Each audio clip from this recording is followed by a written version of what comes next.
ಜಿಮ್ಮಲ್ಲಿ ಇದೊಂದು ದೊಡ್ಡ ಪ್ರಾಬ್ಲಮ್ ಆಗ್ಬಿಟ್ಟಿದೆ ಗುರು. Day 212 of fitness blog. ಇವತ್ ಬೆಳಗ್ಗೆ ಅದ್ ಯಾಕೆ ಹಂಗಾಯ್ತೋ ಗೊತ್ತಿಲ್ಲ ಗುರು. ನಿದ್ದೆಗಣ್ಣಲ್ಲಿ ಎದ್ದು ನೆನ್ಸುತ್ತೆ. ಕಾಫಿ ಕುಡಿಯಕ್ ಹೋಗಿ ಇಡೀ ಬಾಯೆಲ್ಲಾ ಸುಟ್ಕೊಂಡೆ ಗುರು. ಇವತ್ ಬೆಳಗ್ಗೆ ಜಿಮ್ಮಿಗೆ ಹೋಗೋ ಟೈಮಿಗೆ ಕರೆಕ್ಟ್ ಆಗಿ ಮಳೆ ಸ್ಟಾರ್ಟು. ಇದೇ ನಮಗ್ ಹೊಸದಲ್ವೇ. ಯಾಕೋ ನಮ್ ಜೋಡಿ ಮಳೆರಾಯ ಪರ್ಸನಲ್ ದುಶ್ಮನಿ ಇಟ್ಕೊಂಡಂಗ ಐತೆ. ಏನು ಅಂತ ಹೇಳಿ ಗೊತ್ತಿಲ್ಲ ಗುರು.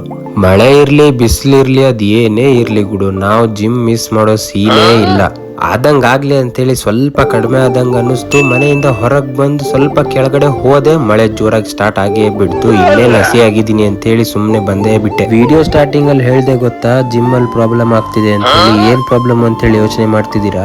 ಮಗಂದಿದ್ ಹೊಸ ಜಿಮ್ಮಿಗೆ ಶಿಫ್ಟ್ ಆಗಿದ್ದು ಗುರು. ಹಳೆ ಜಿಮ್ಮಿನ ಫೀಲೇ ಬರ್ತಾ ಇಲ್ಲ. ವರ್ಕೌಟ್ ಮಾಡಕ್ ಮನ್ಸು ಕೂಡ ಬರ್ತಾ ಇಲ್ಲ. ಆದ್ರೂ ನನ್ನನ್ನು ನಾನು ಪುಷ್ ಮಾಡ್ತಾ ಇದ್ದೀನಿ. ಅದ್ ಯಾಕೋ ಗೊತ್ತಿಲ್ಲ ಗುರು. ಈ ಜಿಮ್ಮಲ್ಲಿ ಆ ಜಿಮ್ಮಲ್ಲಿ ಬಂದಂತ ಒಂದ್ ಫೀಲೇ ಬರ್ತಿಲ್ಲ. ಆ ಜಿಮ್ಮಲ್ಲಿ ಇದ್ದಂತ ಒಂದ್ ಎನರ್ಜಿನೇ ಇಲ್ಲ. ಮೇ ಬಿ ಇನ್ನು ನಾ ಈ ಜಿಮ್ಮಿಗೆ ಸೆಟ್ ಆಗಿಲ್ಲ ಅನ್ಸುತ್ತೆ. ವರ್ಕೌಟ್ ನೆಲ್ಲ ಕರೆಕ್ಟ್ ಆಗಿ ಮಾಡ್ತಾ ಇದ್ದೀನಿ, ಎಲ್ಲ ಕರೆಕ್ಟ್ ಆಗಿ ಹೋಗ್ತಾ ಇದೆ. ಬಟ್ ಆ ಒಂದು ಜಿಮ್ ಅಲ್ಲಿ ಇದ್ದಿದ್ ವೈಬ್ ಈ ಜಿಮ್ ಅಲ್ಲಿ ಇಲ್ಲ ಗುರು. ಅದ್ ಎಲ್ಲಿ ಮಿಸ್ ಹೊಡಿತಿದೆ ಅಂತ ಹೇಳಿ ಗೊತ್ತಾಗ್ತಿಲ್ಲ. ಇನ್ನೂ ಒಂದ್ ಸ್ವಲ್ಪ ದಿನ ಹೋದ್ಮೇಲೆ ಕರೆಕ್ಟ್ ಆಗ್ಬೋದು ಅನ್ಕೊಂಡಿದೀನಿ. ನೋಡುವ. ಇವತ್ತಿಗಿಷ್ಟೇ, ಸಿಗುವ ನಾಳೆ. ಟಾಟಾ.